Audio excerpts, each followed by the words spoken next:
안녕하세요. 서울시 협동조합지원센터 센터장 강민수입니다. 반갑습니다. 네, 서울시 협동조합지원센터는 서울 지역에서 협동조합을 설립하고 운영하는 사람들을 대상으로 교육과 컨설팅, 정보를 제공하는 그런 기관입니다. 저는 이 센터에서 센터장을 일하고 있습니다.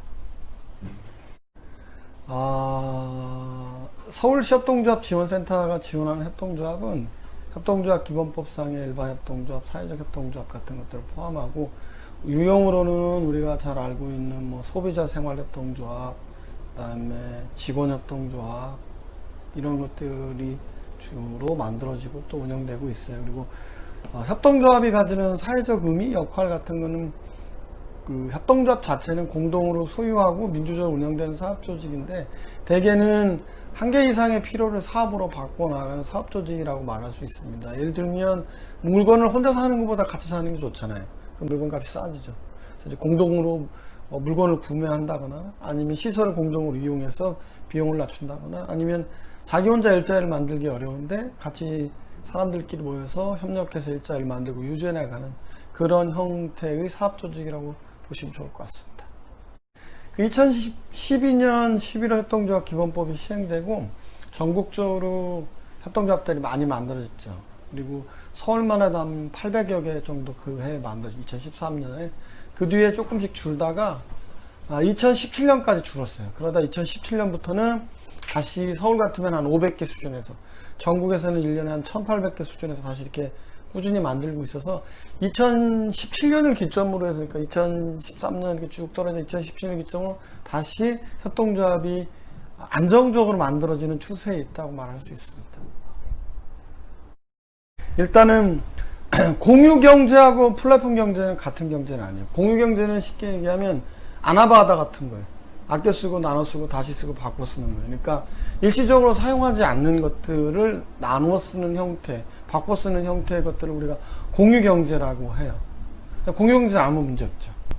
플랫폼 경제도 처음에는 그렇게 출발했어요. 예를 들면 에어비앤비와 같은 것들이 출현할 때 그 기본적 아이디어는 어떤 거였냐면, 유럽에 전 세계적으로 큰 컨퍼런스가 있어요. 그럼 많은 사람들이 올 거잖아요. 숙소를 구하기 어렵단 말이에요. 근데 그 연구실의 학생이 유럽에 조그만 자기 뭐 예를 들면 오피스텔 하나 갖고 있었다고 쳐봐요. 그럼 그 오피스텔을 일시적으로 매트리스 하나 깔고 공유하는 거예요. 그리고 아침에 일어나서 어떻게 해요? 커피도 한 잔 나눠 먹고. 그러니까 말하자면 그 공유경제의 시절에는 그 문제가 되지 않아요. 그런데 이제 이게 플랫폼 경제로 넘어오면서 문제가 되기 시작했는데, 플랫폼 경제는 특별하게 플랫폼 그 자체가 문제가 아니라, 플랫폼은 이제 기차역을 의미하는 거고, 말 그대로 무언가를 연결해 준다는 의미가 있는 건데, 플랫폼 경제가 본격적으로 문제가 된 거는 디지털 경제하고 결합되면서 디지털 플랫폼 출현한 때부터입니다. 예를 들면 에어비앤비 같은 경우에 옛날에는 일시적으로 사용하지 않는 것들을 나눴다면 지금 그렇지 않아요. 에어비앤비라고 하는 것이 예를 들면 호텔이나 아니면 건물 같은 자기들이 매입을 해서 말 그대로 그 공급을 하기 시작해요. 이런 형태의 경제가 디지털로 넘어오면서 문제가 되기 시작했던 거고, 그 본질은 어떤 데 있냐면 돈이 되기 시작한 거죠. 그러면서 디지털 경제에 문제가 생기기 시작했는데, 디지털 경제에서 가장 큰 문제는 독점이에요. 독점. 그래서 그 많은 기업들이 우리나라 예를 들면 디지털 플랫폼에서 가장 우리가 쉽게 접할 수 있는 거는 카카오톡 같은 거예요. 그 다음에 그 디지털하고 아주 비슷하게 쓰는 거는 우리가 그 쓰는 무료 문자 서비스 있죠. 텔레그램이라는 거. 그럼 두 개를 비교해보면 어느 게 더 효과적인 디지털이냐? 카카오톡이 훨씬 더 효과적인 디지털이죠. 그래서 누구든지 그 카카오톡을 사용하지 않으면 지금 업무를 할 수 없는 교재잖아요. 이거를 이제 네트워크라 그래요. 그러니까 디지털 경제가 구축되고, 그 과정에 디지털 플랫폼이 네트워크를 구축하는데 어마어마한 자본이 들어요. 그리고 네트워크가 구축되는 순간 아주 큰 문제가 발생하는데, 우리는 그 네트워크로부터 탈출할 수가 없어요.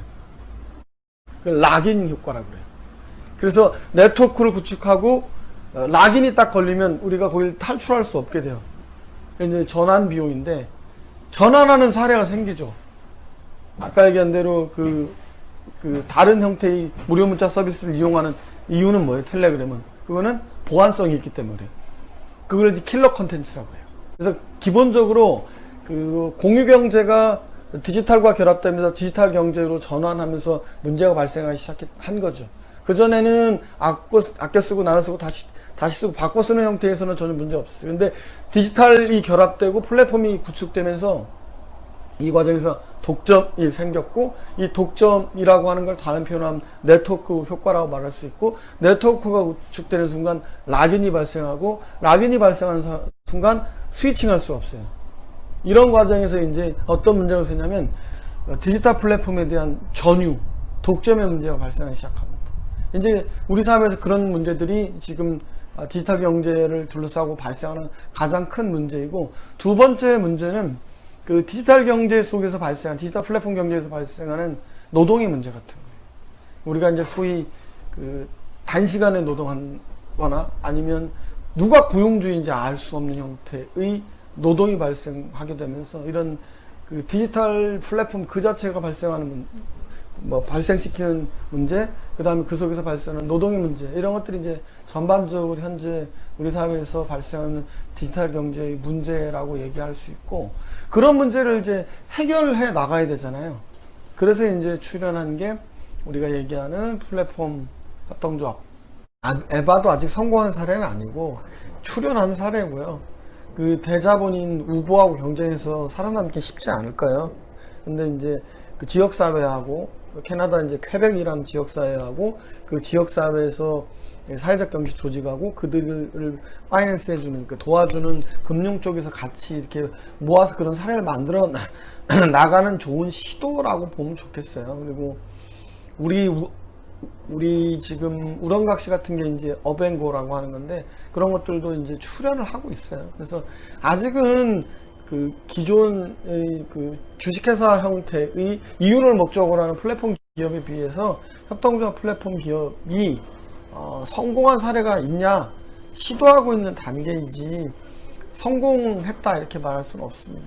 다만 협동조합은 아까 말씀드린 대로 이미 조직된 소비자를 가지고 있기 때문에 그들이 수용 가능한 컨텐츠를 만들면 성공할 가능성도 있다고 생각하고 이제 그 시도를 해보는 거죠. 직업이요? 어려운데.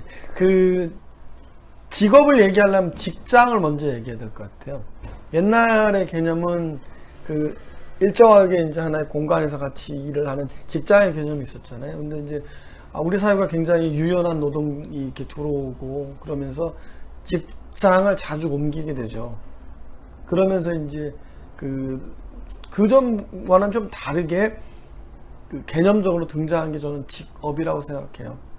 그래서 이제 직업이라고 하는 거는 자기가 평생을 두고 뭐 자기 삶에서 필요한 어떤 일을 해나가는 것, 이런 거를 좀 직업이라고 생각해서 직장은 바뀌지만 직업은 쉽게 바뀌기는 어렵죠. 그래서 한번 선택한 직업은 굉장히 오래 이렇게 지속되는 경향이 있습니다. 그래서 개인적으로 제가 생각할 때는 30살까지는 열심히 무엇을 할 것인지 배워서 그 다음부터는 이제 직업을 선택하게 되고, 그 직업을 선택하는 과정에서 커리어가 쌓이면 직장을 자연스럽게 옮겨 나가면서 자기 커리어가 이렇게 성장해 나가는 게 아닌가 이런 생각을 하고 있습니다.